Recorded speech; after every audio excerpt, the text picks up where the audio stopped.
Bismillahirrahmanirrahim.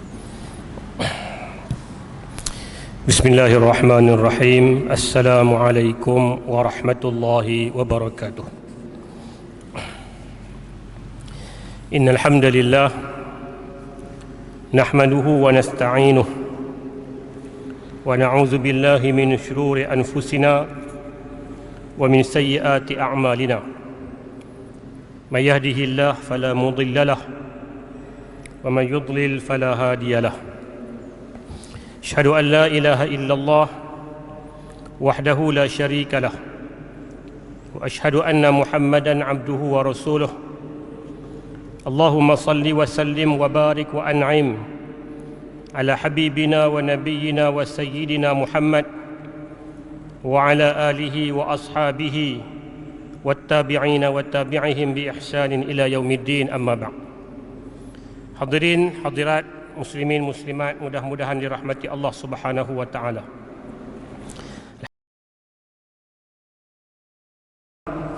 Dapat kita bertemu lagi pada malam yang penuh dengan barakah ini.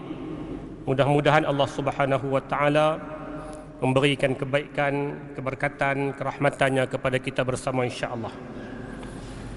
Untuk malam ini kita akan sambung tadabbur kita dari Al-Quran, dan kita akan sampai pada surah yang ke-49 daripada susun atur Al-Quran, iaitulah surah yang dinamakan sebagai surah Al-Hujurat. Surah Al-Hujurat, surah yang ke-49. Kalau dalam buku kita pada muka surat 146. InsyaAllah kita akan tengok sepintas lalu apa isi intisari yang terdapat dalam surah ini. InsyaAllah saya akan mulakan untuk kita baca 2-3 ayat sebagai permulaan untuk kita ambil sikit perhatian terhadap surah Al-Hujurat. Bismillahirrahmanirrahim. Ya ayyuhalladzina amanu la tuqaddimu baina yadayillahi wa rasulih واتقوا الله إن الله سميع عليم. يا أيها الذين آمنوا لا ترفعوا أصواتكم فوق صوت النبي ولا تجهروا له بالقول كجهر بعضكم لبعض أن تحبط أعمالكم وأنتم لا تشعرون.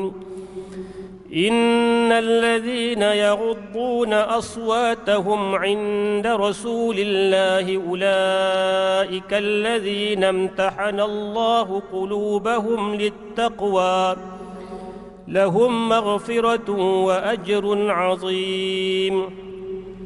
إن الذين ينادونك من وراء الحجرات أكثرهم لا يعقلون. ولو أنهم صبروا حتى تخرج إليهم لكان خيرا لهم والله غفور رحيم. يا أيها الذين آمنوا إن جاءكم فاسق بنبأ فتبينوا أن تصيبوا قوما بجهالة فتصبحوا على ما فعلتم نادمين. Ayat 1-6 dari surah Al-Hujurat. Dan surah Al-Hujurat merupakan surah yang di antara surah yang paling penting dalam kehidupan kita secara individu, keluarga dan masyarakat. Tapi oleh kerana malam ni kita punya slot menceritakan tentang intisari surah, kita tak akan perhalusi satu ayat, tapi dia menjadi satu tugas kita.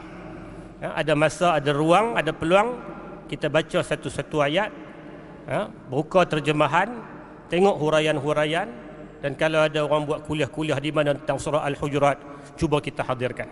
Untuk malam ni sekadar nak cerita tentang intisari penuh apa yang terdapat dalam surah Al-Hujurat. Surah Al-Hujurat surah yang cerita direct tentang kita. Allah tegur kita masing-masing. Dan bila kita baca surah Al-Hujurat, kita tak perlu untuk menuding orang. Ini satu pesanan dan muhasabah untuk saya dan juga untuk kita semua. Sebab dalam surah ni Allah Ta'ala tegur kita dengan teguran langsung. Banyak benda yang Allah Ta'ala sentuh, yang sebahagian daripada ahli Quran bila mereka senaraikan, paling kurang ada 18 arahan dan teguran Allah kepada orang-orang yang beriman. Daripada ayat-ayat ni ada 11, lebih kurang ada 11. Daripada 18 ayat ni ada 11 teguran langsung yang Allah Ta'ala tegur kepada orang beriman. Pernah berlaku kepada seorang sahabat Nabi sallallahu alaihi wasallam, sebagai mukaddimah. Namanya Sabit ibn Qais radhiyallahu anhu. Sabit ibn Qais apabila turun surah Al-Hujurat. Dalam surah Al-Hujurat Allah Ta'ala sebut dalam ayat yang kedua, Ya ayyuhallazina amanu la tarfa'u aswatakum fawqa sawtin nabiyyi wa la tajharu lahu bil qawli ka jahri ba'dikum li ba'd. Wahai orang beriman, jangan kamu mengangkat suara di hadapan Nabi sallallahu alaihi wasallam, dan jangan kamu menguatkan suara seperti mana kamu sembang dengan sebahagian kamu bila berdepan dengan Nabi. An tahbata a'malukum wa antum la tash'urun. Kalau kamu buat benda tu, makna kamu cakap dengan suara kuat di hadapan Nabi, amalan kamu kelak akan binasa dalam keadaan kamu tak sedar. Ini ayat kedua surah Al-Hujurat. Bila turun surah Al-Hujurat, Sabit ibn Qais tak keluar rumah. Dia duduk dalam rumah. Sebab dia rasakan ayat ni macam tegur dia. Ayat ni macam kata kat dia. Maka dia tak keluar rumah. Sehingga kan Nabi sallallahu alaihi wasallam mencari-cari dia. Di mana ni? Tak main salat, tak main masjid banyak hari dah. Nabi minta sahabat pergi tengok. Kok-koklah dia tak sihat. Kok dia ada masalah-masalah tersendiri. Maka seorang sahabat yang merupakan jiran dia beritahu kepada Nabi, aku akan balik tanya, apa keadaan Sabit ibn Qais? Bila dia balik, bila dia jumpa dengan Sabit ibn Qais, tanya kepada Sabit, apa keadaan engkau ni? Dah banyak hari dah tak pergi masjid. Nabi mencari-cari engkau. Kata Sabit, aku masuk neraka. Aku ni masuk neraka. Sebab apa? Sebab Quran kata jangan bercakap dengan suara kuat di hadapan Nabi, kelak amalan kamu akan binasa dalam keadaan kamu tak sedar. Makna masuk neraka. Dan aku ni sentiasa bercakap dengan suara kuat di hadapan Nabi. Memang dikenali dalam sejarah, Sabit antara sahabat yang mempunyai kelantangan suara. Suara dia kuat. Sehingga kan Nabi memberikan tanggungjawab kepada Sabit ini untuk jadi juru cakap rasmi. Kalau ada kumpulan-kumpulan luar yang datang berjumpa dengan Nabi bagi nak sampaikan ucapan mewakili pihak Islam, Nabi akan suruh Sabit ibn Qais kerana suara dia lantang. Jadi bila turun ayat ni yang menegur perbuatan, teguran itu umum, tak sebut pun nama Sabit, tapi Sabit merasakan ayat tu tuju kat dia. Dia kata, habis dah aku, ahli neraka. Maka sahabat yang mai tanya ni pun balik cerita kat Nabi lah, ya Rasulullah, Sabit ada di rumah, dia sihat, dia tak ada masalah apa, cuma dia merasakan ayat ini tuju kat dia dan dia merasakan dia masuk neraka. Maka kata Nabi kepada Sabit, kata Nabi kepada sahabat ni, Nabi kata, tak, Sabit adalah innahu min ahli jannah, dia ahli syurga. Ayat tu bukan tuju kat dia, ayat tu secara umum dan ada sebablah latarnya, cerita tentang sahabat lain. Ini menunjukkan apa? Sabit dia mengajak kepada kita satu perkara tentang interaksi kita dengan Al-Quran, khususnya dengan surah Al-Hujurat. Iaitulah bila teguran-teguran yang datang suruh kita memperbaiki benda tu, tinggal benda tu, jangan buat benda ni, kita kena rujuk ayat itu kepada diri kita. Jangan kita ukur orang. Ini Sabit mengajar kita tentang kaedah untuk kita berhubungan dan mentadabbur ayat-ayat dari surah Al-Hujurat. Iaitulah merasakan ayat itu tuju kat kita. Bila Quran kata, wahai orang beriman, dalam surah Al-Hujurat, jika datang kepada kamu pengkhabaran daripada orang fasik, maka selidiklah. Jangan cepat terima, jangan cepat sebar. Bila Quran kata, wahai orang beriman, jangan kamu merendah-rendahkan kaum lain, jangan kamu memperkecilkan orang, jangan kamu menghina orang. Ayat itu tuju kat kita. Maka sebelum kita nak tengok intisarinya, saya pesan untuk saya dan juga untuk kita semua, kita tanamkan benda tu, iaitulah surah Al-Hujurat 18 ayat, 11 larangan dan arahan ini tuju kepada kita masing-masing. Dia bukan tuju kepada orang lain, dia bukan untuk kita ukur, untuk kita tunjuk, oh hang macam ni, hang macam ni. Tidak, tapi untuk kita muhasabah terhadap diri kita masing-masing. Hadirin mukminin yang dikasihi sekalian, surah Al-Hujurat adalah surah yang diturunkan selepas Nabi hijrah, maka dia masuk dalam kategori Madaniyah.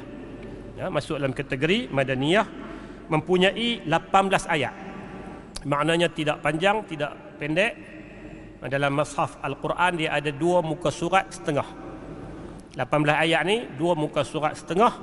Kalau dalam mushaf Utsmani ataupun resam mushaf Madinah yang kita baca tu, dia pada muka surat 515.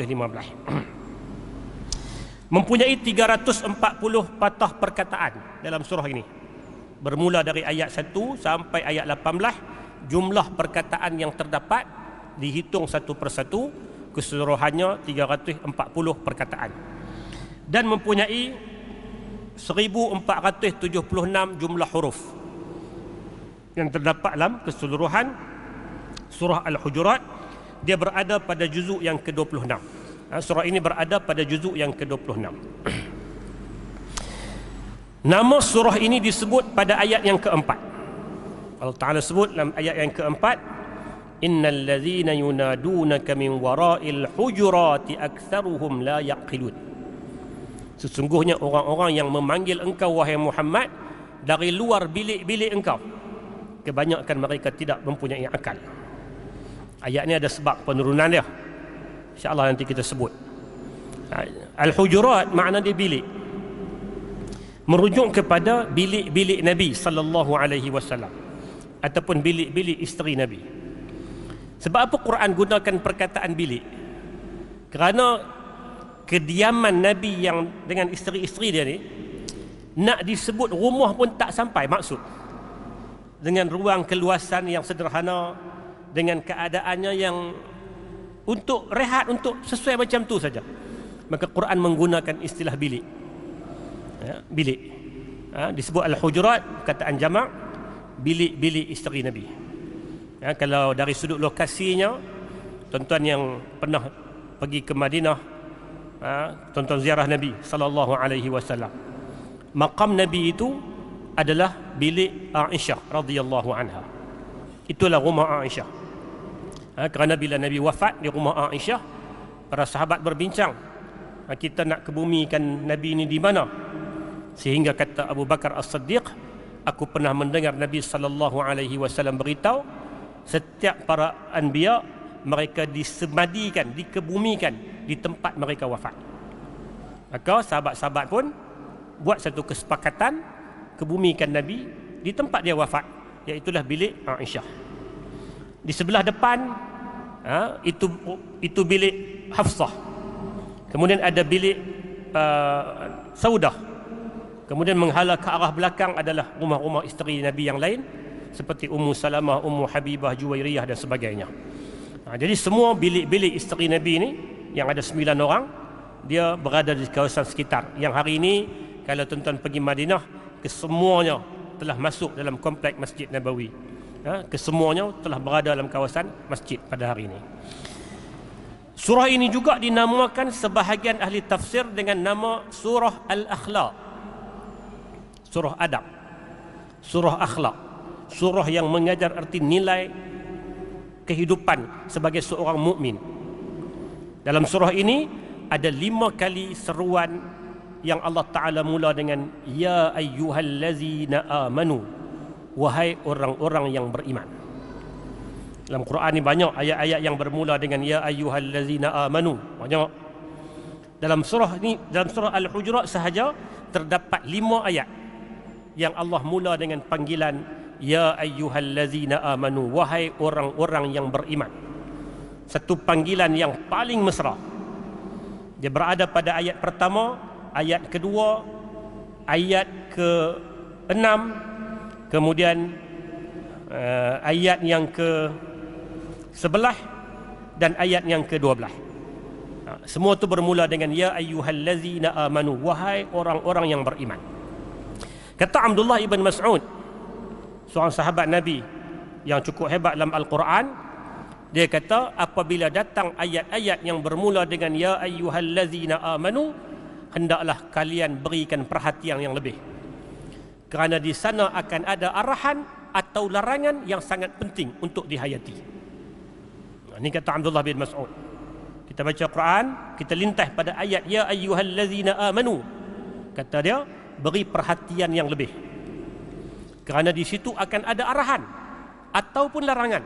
Yang kedua-duanya, sama ada arahan atau larangan, itu sangat penting kepada kita orang yang beriman. Jadi Al-Hujurat ada 5 tempat. Ayat 1, ayat 2, ayat 6, ayat 11 dan ayat 12. Itu dia bermula dengan ya ayyuhallazina amanu, yang menceritakan tentang perkara-perkara terpenting untuk lahirkan kehidupan dalam sebuah masyarakat yang sejahtera. Jadi kalau kita impikan kehidupan satu masyarakat yang harmoni, satu masyarakat yang betul-betul sejahtera dan diredai oleh Allah, kita kena usaha untuk aplikasikan segala arahan dan juga larangan. Arahan kena buat, larangan kena tinggal, khususnya yang terdapat dalam surah Al-Hujurat. Ketiga-tiga surah, iaitulah Muhammad, Al-Fatah dan Al-Hujurat, membina kepribadian para sahabat radhiyallahu anhum dan mukminin keseluruhannya. Jadi kalau kita perhati dalam Quran, surah sebelum Al-Hujurat adalah surah Al-Fatah. Kita baca di sini dalam surah Al-Fatah 2 bulan lepas, ataupun bulan 6 kita baca. Kemudian selepas daripada tu surah sebelum daripada Al-Fatah surah Muhammad. Jadi dia kata tiga surah ini, Muhammad surah yang ke-47, Al-Fatah surah yang ke-48, Al-Hujurat surah yang ke-49. Di antara persamaannya ialah kesemua surah ini nak membina peribadi orang beriman. Dia bermula dengan arahan-arahan tuju kepada para sahabat, dan arahan-arahan itu juga tuju kepada kita orang beriman.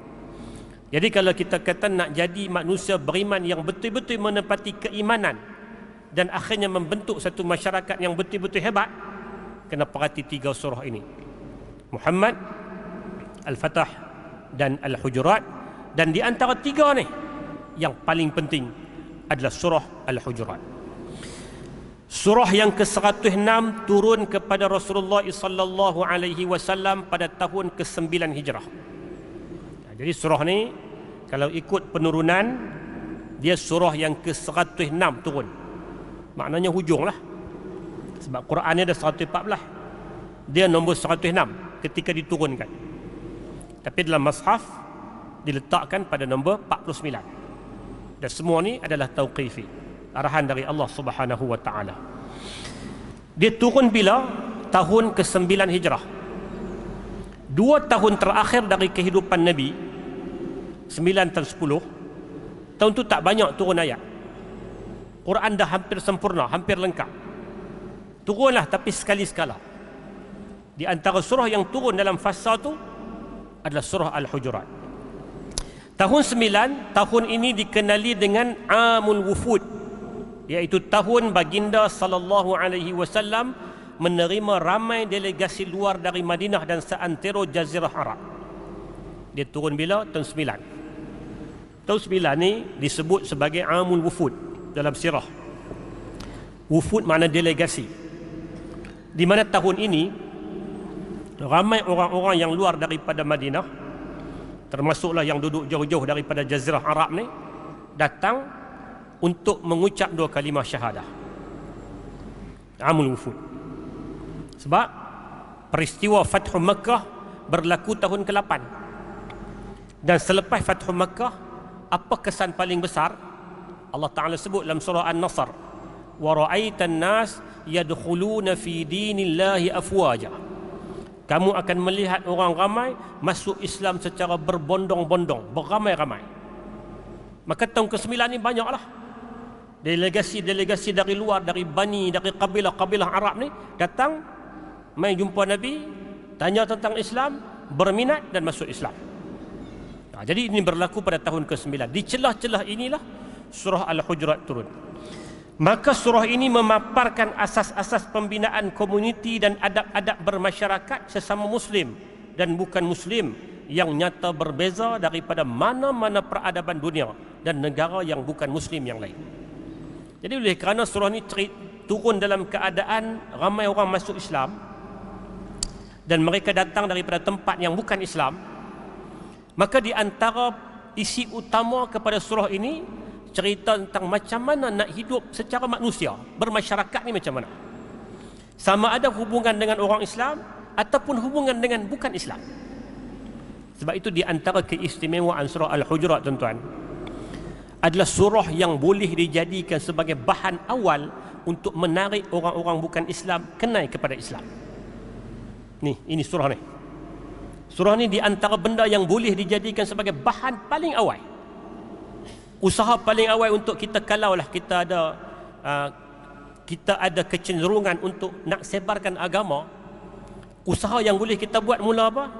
Cari terjemahan kepada surah Al-Hujurat, berikan kepada rakan-rakan kita yang bukan Islam.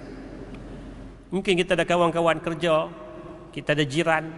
Kalau kita nak sampaikan mesej Islam, pilih surah ini. Kerana surah ini surah yang dia menceritakan tentang hubungan sesama manusia, baik hubungan itu sama-sama orang Islam ataupun hubungan merentasi batas agama. Sehingga kan dalam ayat 13 yang merupakan deklarasi agung, Allah Subhanahu wa taala nyatakan dalam ayat 13 apa?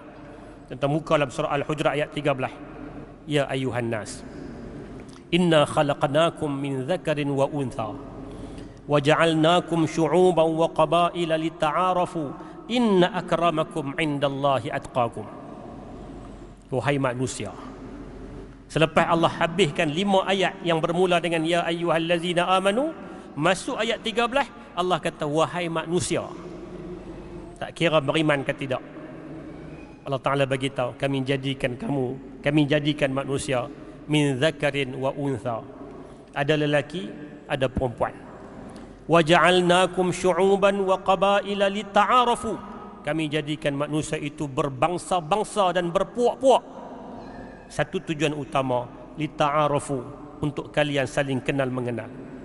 Inna akramakum indallahi atqakum, sesungguhnya manusia yang paling mulia di sisi Allah adalah orang-orang yang paling bertakwa.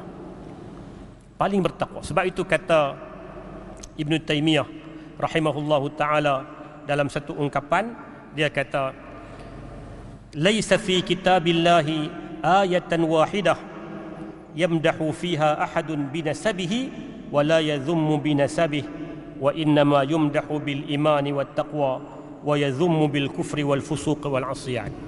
Tidak ada ayat dalam Al-Quran yang dia memuji manusia dengan sebab keturunan dia ataupun dia mengeji manusia dengan sebab keturunan dia.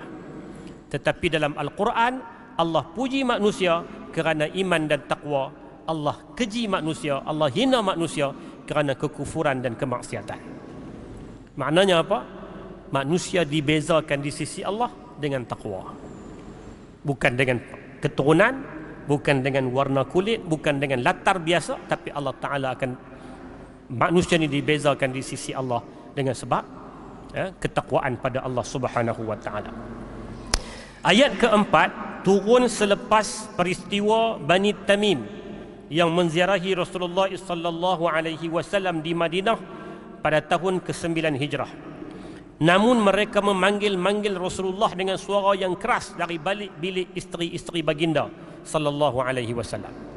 Ayat keempat dalam surah ini dia sebut tentang mereka yang menyeru engkau wahai Muhammad dari luar bilik, mereka ni tak berakal. Cerita ni tentang satu kabilah Arab, nama dia Bani Tamim. Bani Tamim ni datang diketuai oleh seorang yang bernama Aqra' ibn Habis. Tuan-tuan buka dalam hadis, tuan-tuan pernah jumpa hadis yang Aqra' ibn Habis ni jugalah dia tanya kat Nabi bila dia tengok Nabi bermain-main dengan cucu dia Al-Hasan dan Husain. Aqra' ibn Habis kata, aku ada anak 10 orang. Seorang pun aku tak pernah duk main macam ni. Nabi kata, orang yang tak reti nak kasih orang lain tak reti kasih dia. Orang yang sama. Sebab dia ni Badawi. Aqra' ibn Habis datang dari Bani Tamim, satu kabilah yang duduk di pedalaman. Bila datang tujuan asal dia datang nak jumpa Nabi lah, nak bincang. Dia datang waktu tu masa tak apa nak kena.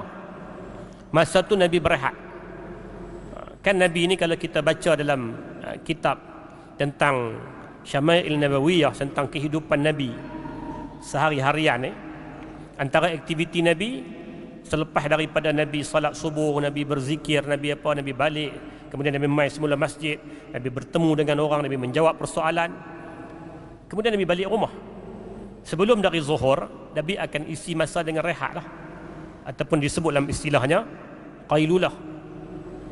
Waktu inilah kedatangan Bani Tamim yang diketuai oleh Aqra' ibn Habis. Bila dia datang, Aqra' ibn Habis ni bila datang, dia kata apa? Nabi tak ada. Nabi duduk dalam rumah. Nabi duduk dalam rumah, Nabi sedang berehat. Lalu kata Aqra' ibn Habis, wahai Muhammad, ya Muhammad, wahai Muhammad, ya Muhammad, di mana kamu? Keluar ni. Kami datang jauh nak tanya, dengan suara yang kuat. Panggil pula dengan panggilan yang tak beradab. Ya Muhammad, ini panggilan tak beradab. Walaupun dari sudut Muhammad makna yang terpuji, tapi memanggil nama Nabi dengan panggilan nama tak beradab lah. Sehingga Quran sendiri, Allah sendiri memanggil Nabi dengan panggilan ya ayyuhan Nabi, ya ayyuhar Rasul. Wahai Nabi, wahai Rasul. Allah Ta'ala panggil Nabi dengan panggilan pangkat dan gelaran. Tiba-tiba datang hamba Allah ni, Aqra' ibn Habis, yang kemudian jadi sahabat lah, masuk Islam kemudiannya, radhiyallahu an, panggil dengan panggilan yang tak ada adab. Bila Nabi tak jawab, sedangkan Nabi dengar, rumah Nabi dengan masjid bukan jauh. Dia panggil wahai Muhammad, dengar, tapi Nabi tak jawab.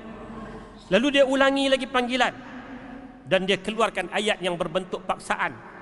Dia kata, wahai Rasulullah, sesungguhnya pujianku adalah perhiasan dan keburukan amalku adalah aib.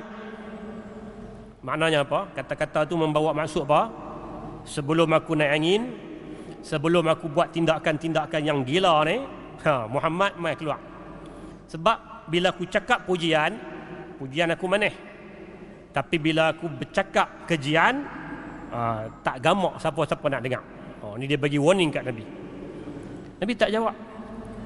Sehingga kan Nabi kata, itu adalah Allah Subhanahu wa Ta'ala. Maksudnya apa? Allah ni bila dia puji, pujian Allah Ta'ala itu hebat, maneh. Tapi bila Allah Ta'ala cela, celaannya amat pedih. Itu sifat Allah. Nabi tak peduli. Sehinggalah sampai Nabi keluar dan turun ayat ni yang menegur perbuatan, tindakan yang dilakukan oleh Aqra' ibn Habis, kurang beradab dengan Nabi sallallahu alaihi wasallam. Cuma kemudiannya dia sahabatlah. Ayat ni, surah ni nak cerita kata apa? Sahabat manusia. Ada tindakan-tindakan sahabat yang Quran respon.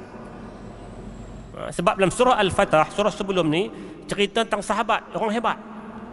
Sahabat ni manusia terpuji, sahabat. Ya betul. Surah ni nak menerangkan hebat tara mana pun, sahabat tetap berada pada garis manusia yang terdedah kepada kesilapan, yang terdedah kepada kesalahan. Mereka hebat, mereka generasi terpilih, tapi mereka juga manusia yang Allah Ta'ala tegur mereka dan mereka perbetulkan kesilapan tersebut. Hadirin mukminin yang dikasihi sekalian, ayat ke-6 dalam surah ini diturun selepas Al-Walid ibn Uqbah yang memeluk Islam pada pembukaan Mekah dan masih mempunyai dendam kepada Bani Mustaliq. Telah diutuskan oleh Rasulullah sallallahu alaihi wasallam untuk mengutip zakat daripada Bani Mustaliq. Namun beliau tidak pun pergi kepada mereka kerana ketakutan. Lalu pulang memberitahu Rasulullah sallallahu alaihi wasallam, kononnya Bani Mustaliq ini tidak mahu membayar zakat, sehingga Rasulullah hampir bertindak atas Bani Mustaliq. Ini ayat ke-6. Ayat ke-6 ni yang bunyi apa? Wahai orang beriman, apabila datang pengkhabaran kepada kamu daripada orang fasik, fatabayyanu, Prinsipnya apa? Cuba tabayyun, cuba dapatkan penjelasan. Dan ayat ni sangat relevan dengan keadaan kita. Apatah lagi hidup pada zaman yang tidak ada sempadan, maklumat sampai begitu cepat. Jadi di sinilah ayat nak mengajar kita apa-apa saja maklumat yang kita terima, saring dan tapis. Jangan mudah-mudah untuk percaya, apatah lagi sebarkan terus. Kerana tindakan kita sebar terus tanpa kita kaji, tanpa kita tahu pengkhabaran itu betul atau tidak. Allah Ta'ala kata apa? Kelak tindakan kalian itu akan membawa penyesalan. Fatusbihu ala ma fa'altum nadimin. Cerita dia tentang sahabat ni, Al-Walid ibn Uqbah ibn Abi Mu'id. Dia baru masuk Islam. Bila dia masuk Islam, sebelum tu berlaku perang Bani Mustaliq. Perang Bani Mustaliq ni tahun ke-6. Jadi peristiwa tu mungkin berlaku dah agak sebelum tu, cuma dia turun dalam surah Al-Hujurat. Bila perang Bani Mustaliq, dan Bani Mustaliq masuk Islam lah. Cerita ringkas dia, Bani Mustaliq masuk Islam. Selepas mereka kalah dalam perang, Nabi tawarkan kepada mereka Islam, mereka masuk Islam. Bila mereka masuk Islam, ketua kepada Bani Mustaliq minta Nabi SAW untuk dia nak balik ke tempat dia, dan dia nak ajak mereka masuk Islam. Dan Nabi pun suruhlah, izinkan. Kemudiannya dia minta dari Nabi untuk hantar seorang yang nak kutip zakat. Bila dia balik, dia ajak orang kampung dia masuk Islam, ada kewajipan zakat. Jadi dia minta lah Nabi hantar wakil. Jadi Nabi pilih Al-Walid ibn Uqbah yang baru masuk Islam. Tapi Al-Walid ni dia ada sedikit masalah dengan Bani Mustaliq. Jadi bila dia nak pi, dia duk rasa macam ragu-ragu, satgi dia buat dia macam-macam apa semua. Dia patah balik. Dia bagi alasan, kata, oh, mereka tak mau bayar zakat, mereka halang aku, sedangkan benda tu tak berlaku. Nabi hampir hantar satu pasukan nak pergi serang Bani Mustaliq, tapi tak sempat lagi lah. Maka Quran turun ayat memperbetulkan. Bila mai berita, perhati dan selidik. Ayat tu dia selain daripada nak tegur kepada kita, kepada semua orang, dia juga teguran kepada tindakan sahabat tadi. Janganlah sampai maklumat-maklumat yang tidak betul, selagi mana ni. Jadi ini prinsip dalam kehidupan. Apabila kita tak mudah untuk menyebarkan berita-berita ni, dia akan jadi tenteramlah keadaan. Tapi kalau kita jadi orang yang mudah untuk menyebarkan maklumat-maklumat yang kita pun tak tahu dari mana sahih atau tidak, berita itu betul ke tidak, kita sebar saja, dia akan menimbulkan perpecahan dan mungkin api-api permusuhan, dan akhirnya bawa kepada penyesalan. Maka Quran abang kepada kita siap-siap. Fatusbihu ala ma fa'altum nadimin. Kalau kamu buat benda ni juga, maknanya kamu tak ada tabayyun, kamu tak ada selidik dan sebagainya, kamu akan bawa kepada penyesalan. Hadirin mukminin, tuan-tuan dan puan-puan yang dikasihi dan dirahmati Allah Subhanahu wa taala. Dalam ayat kedua, dia tak sebut dalam buku ni, saya sebut sikit. Dalam ayat kedua yang cerita kata, wahai orang beriman, jangan angkat suara di hadapan Nabi. Asalnya turun selepas Abu Bakar sedikit berbalah dengan Umar. Bila Bani Tamim nak mai, jadi Abu Bakar cadangkan untuk hantar dulu wakil dari kalangan sahabat ni, Al-Qa'qa' ibn Ma'bad, untuk jadi wakil, pergi jumpa dulu mereka. Sebelum mereka nak mai, pergi jumpa dulu mereka. Umar kata, kita hantar orang lain. Umar tak setuju dengan nama yang dicadangkan oleh Abu Bakar. Abu Bakar cadang sahabat yang nama Qa'qa'. Tapi Umar kata kita hantar Aqra' ibn, nama dia Aqra' bin apa seorang, bukan Aqra' tadi, Aqra' lain. Kita hantar dia ni. Jadi Abu Bakar kata, hang ni saja cari pasal, bukan ada apa-apa, aku dah cadang nama ni, setuju sudah dah. Jadi perbalahan itu bawa kepada mereka bersuara kuat, sedangkan Nabi duk ada. Ayat ataupun kisah ini, seperti mana diriwayatkan oleh Al-Bukhari, kisah ini nak cerita tentang sahabat. Tara mana mereka sahabat pun, mereka manusia. Mereka manusia dan ada terdedah kepada kesilapan. Sebab kadang-kadang kita bila baca cerita sahabat, kita duk rasa sahabat ni skema sepanjang masa. Pertuturan ni pun dia tak ada perbalahan-perbalahan itu. Dan Quran tegur dan mereka terus perbetulkan kesilapan tersebut. Tapi kadang-kadang orang yang benda-benda ni diambil oleh kelompok-kelompok yang anti sahabat ni, ada penjadikan tuah mahal lah. Pada tengok Abu Bakar dengan Umar bergaduh depan Nabi, tak ada adab. Tidak. Ayat tu tuju sebab tu, makna cerita tu asal. Tapi ayat tu dia tuju kepada kita semua. Dengan Nabi ni kena beradab. Jangan sampai hilang daripada nilai dan adab dalam kehidupan. Surah Al-Fatah mengangkat martabat para sahabat radhiyallahu anhum, namun surah Al-Hujurat menunjukkan mereka tidak maksum dan boleh melakukan kesilapan yang ditegur dan dimaafkan oleh Allah sebagai pengajaran untuk umat terkemudian. Macam saya sebut tadilah, dalam surah Al-Fatah Allah Ta'ala cerita tentang sahabat. Simahum fi wujuhihim min atharis sujud. Sahabat ni muka mereka nampak dari kesan sujud. Sahabat ni orang hebat, macam surah Al-Fatah. Jadi dalam surah Al-Hujurat dia sambung balik cerita tentang sahabat, hebat mereka, tapi mereka tetap manusia. Maka raihkan, mereka tetap manusia dan ada kesilapan yang ditegur oleh Allah Subhanahu wa taala. Kemudian di bawah tu, kita terus sambung di bawah. Dalam surah ini dia mempunyai, dia cerita kepada kita 4 adab. Secara umum dia ceritakan 4 adab. Yang pertama, adab kepada Allah Subhanahu wa taala, iaitulah jangan meminta disegerakan wahyu dalam ayat pertama. Para ulama tafsir juga menghuraikan ayat pertama tu nak cerita bila Allah dan Rasul telah putuskan sesuatu, jangan kamu nak buat benda lain. Jangan kamu langgar, jangan sesuka hati, jangan tafsirkan agama ni secara terbuka. Terbuka dalam arti kata bebas apa saja, jangan. Ikut panduan wahyu. Kalau nak jadi betul-betul orang beriman, ikut panduan wahyu.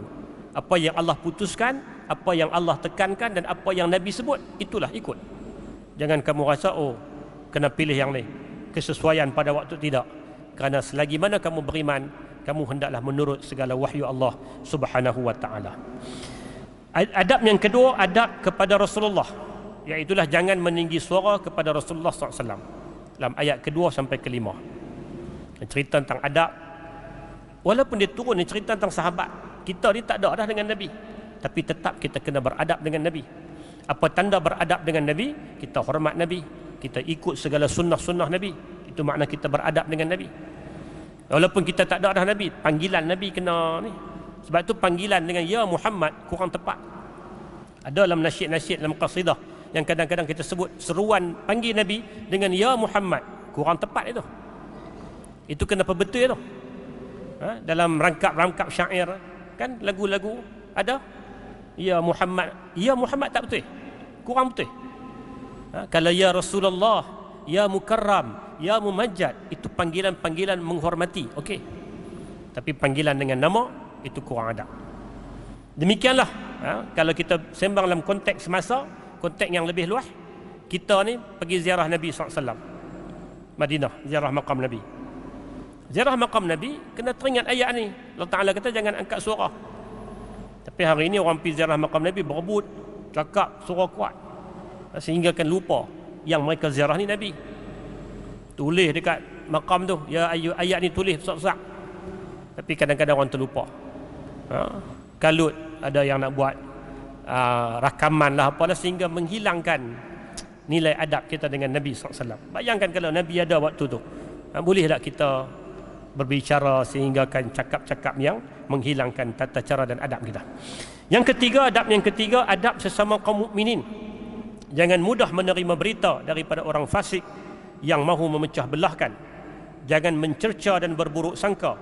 Sentiasa usahakan perdamaian apabila berkonflik. Ayat 6 sampai 12 ini kena perhalusi. Sebab tu saya kata tadi, kita hari ini cerita intisari je. Nak perhati satu-satu ayat tak dan. Kalau tuan-tuan ada masa buka, tengok ayat 6 sampai 12. Ada banyak arahan dan banyak teguran Allah. Allah Ta'ala tegur kita, Allah Ta'ala arah kita. Jangan terima berita daripada orang fasik, perhati dulu. Lepas itu Quran pesan juga, kalau bertelagah di kalangan orang beriman, hendaklah kita jadi pendamai. Jangan kita duk pergi cucu api lagi. Bila mana berlaku pertelagahan di antara kelompok orang beriman, sama-sama beriman, tapi ada beza pandangan, ada berlaku perbalahan, dan cuba damaikan. Walaupun ayat ni kalau tengok latar turun pertembungan di antara sahabat Nabi dengan munafik, tapi Allah tetap gambarkan munafik oleh kerana mereka mengucap secara luarannya, okey tak apa, gambarkan dulu sebagai mereka beriman. Sampai peringkat tu nak beritahu kepada kita, kalau berlaku seboleh mungkin kita kena jadi ejen pendamai. Usahalah ke mana, mana pun kita jadi pendamai. Kemudian Quran juga pesan dalam ayat sebelah, wahai orang beriman, jangan mencerca kaum, jangan mencerca orang lain. Jangan kita sarkastik dalam bahasa lebih ni, memperlekehkan orang lain. Boleh jadi orang yang kita pelekeh itu lebih baik daripada kamu. Jangan gelang orang, jangan panggil orang dengan gelaran-gelaran buruk. Kemudian sambung pada ayat 12, wahai orang beriman, jauhilah daripada berprasangka buruk dan janganlah kamu mengumpat di antara kamu. Maknanya apa? Banyak pesan-pesan yang Allah Ta'ala sebut dalam ayat 6 sampai 12 menceritakan tentang tata cara kehidupan kita sesama orang beriman. Manakala adab yang keempat, adab dengan bukan Muslim. Tadi adab sesama Islam, tapi adab dengan bukan Islam pun ada. Jaga hubungan dengan mereka atas dasar kemanusiaan. Kalau tadi orang beriman sama-sama beriman, Quran kata ikhwah, atas dasar persaudaraan. Tapi orang Islam dengan bukan Islam jaga hubungan atas dasar kemanusiaan. Ayat 13 menunjukkan jiwa besar Muslim untuk membawa Islam ke seluruh dunia dengan inspirasi surah sebelumnya, iaitu surah Al-Fatah. Kemudian dalam ayat 14 hingga 18 yang menjadi penutup kepada surah ini, dia menceritakan tentang kualiti sebenar di antara orang mukmin ataupun sekadar Muslim. Beza tu. Sebab bila Bani Tamim datang, Bani Tamim masuk Islam, dia pun kata okey, kami beriman dah. Allah Ta'ala tegur, dah, hampa tak beriman lagi, hampa sekadar Muslim. Muslim ni makna apa? Rukun Islam apa? Rukun Islam itu pelaksanaan. Melaksanakan rukun Islam baru jadi Muslim. Tapi kalau menghayati segala pelaksanaan itu, barulah beriman. Kita semayang, tapi semayang kita setakat mana? Adakah semayang kita takat semayang? Sah, okey, betul, kita orang Islam. Tapi kita menghayati tak falsafah salat? Ada tak kesan daripada salat kita? Kalau ada kesan, itu orang beriman. Kita bayar zakat, kita puasa bulan Ramadan, kita buat, okey, orang Islam. Tapi kesan daripada tu ada tak penghayatannya? Itulah orang beriman. Beriman ni makna kita menghayati segala apa yang telah kita laksanakan atas arahan Allah dan juga Rasul sallallahu alaihi wasallam. Jadi mukmin dan Muslim itu ada bezanya. Dari satu segi ada persamaan, tapi dari satu sudut dia ada beza. Makna orang tak sekadar Muslim buat amal rukun-rukun Islam, okey Muslim, tapi nak dakwa kata dia betul-betul beriman belum lagi, sehinggalah dia benar-benar menghayati segala apa yang dia laksanakan sebagai orang Islam. Jadi kesimpulan kepada surah ini, surah Al-Akhlaq, surah yang menceritakan nilai-nilai kehidupan. Dia nak bezakan, nak ajak kepada kita bahawa Islam dia bukan hanya diukur dari luarannya. Kalau ukur dari luaran, Bani Tamim awal lagi Islam dah. Mereka datang jumpa Nabi, mereka pakai jubah, pakai serban, tapi mereka tak ada adab. Kemudian Quran tegur, Islam kena beradab. Mereka mengaku Islam, Quran tegur lagi, Islam bukan takat pelaksanaan luaran, tapi Islam juga adalah penghayatan. Maknanya Allah Ta'ala nak bagi tahu nilai seorang Islam, seorang yang betul-betul beriman adalah apabila dia boleh menghayati segala kehidupan dia sebagai hamba Allah, bukan hanya luaran. Bukan luaran saja, tapi lebih kepada penghayatan dan juga pengisian dia sebagai seorang hamba Allah Subhanahu wa taala. Hadirin mukminin yang dikasihi sekalian, mudah-mudahan dengan sepintas lalu kita tadabbur dari surah Al-Hujurat, dia memberikan kebaikan kepada kita. Saya ulang balik satu ayat yang menjadi ayat penting dalam surah ini. Allah Taala sebut pada ayat 13, ya ayyuhan nas inna khalaqnakum min dzakarin wa untha waja'alnakum syu'uban wa qabaila lita'arafu inna akramakum indallahi atqakum innallaha alimun khabir. Wahai manusia, sesungguhnya kami ciptakan kamu daripada lelaki dan wanita, dan kami jadikan kamu bangsa-bangsa dan berpuak-puak dengan tujuan untuk kamu saling kenal mengenal. Sesungguhnya manusia paling mulia di sisi Allah mereka yang bertakwa. Sesungguhnya Allah Maha mengetahui dengan amat teliti. Jadi kalau kita ambil ayat tu, kita letakkan bahawa kita ni manusia, semua kita manusia, semua kita sama. Yang membezakan kita di sisi Allah, siapa yang paling takwa. Maka kena usaha untuk menggapai takwa. Takwa ni apa? Takwa ni buat segala benda yang Allah Ta'ala suruh, tinggal segala benda yang Allah Ta'ala larang. Jadi kesimpulannya, surah ini dia nak mengajar kita dan melatih kita untuk kita bermuhasabah terhadap diri kita masing-masing. Bukan kita ukur orang, tapi kita cuba perbetulkan diri kita. InsyaAllah apabila individu itu hebat, keluarga jadi bagus, masyarakat akan jadi sejahtera. Dia bermula daripada tindakan individu. Kita sembang, kita cerita nak lahirkan masyarakat yang betul-betul harmoni, masyarakat yang betul-betul hebat, masyarakat yang mendapat keampunan dari Allah. Maka kita kena bermula dari diri kita. Perbaikilah diri, perbetulkan keluarga. InsyaAllah pada ketika itu akan terbentuklah masyarakat dan umat yang lebih sejahtera, yang diredai oleh Allah Subhanahu wa Ta'ala, yang menepati konsep Al-Quran, baldatun tayyibah wa rabbun ghafur. Mudah-mudahan bermanfaat apa yang kita kongsi pada malam ini. Segala yang baik dari Allah Subhanahu wa Ta'ala. Tersalah, tersilap, terkasak bahasa dan sebagainya, saya mohon ampun dari Allah, mohon maaf dari tuan-puan sekalian. InsyaAllah ada kesempatan kita sambung surah yang akan datang, iaitulah surah Qaf. Surah Qaf, InsyaAllah kita cuba tengok huraian dia pada pertemuan yang akan datang, jika diizinkan oleh Allah Subhanahu wa Ta'ala. Wa sallallahu ala nabiyyina Muhammad wa ala alihi wa sahbihi wa sallam. Walhamdulillahi rabbil alamin. Bismillahirrahmanirrahim. اللهم اجعلنا من الذين إذا أحسنوا استبشروا وإذا أساءوا استغفروا واجعلنا من الذين يستمعون القول فيتبعون أحسنه.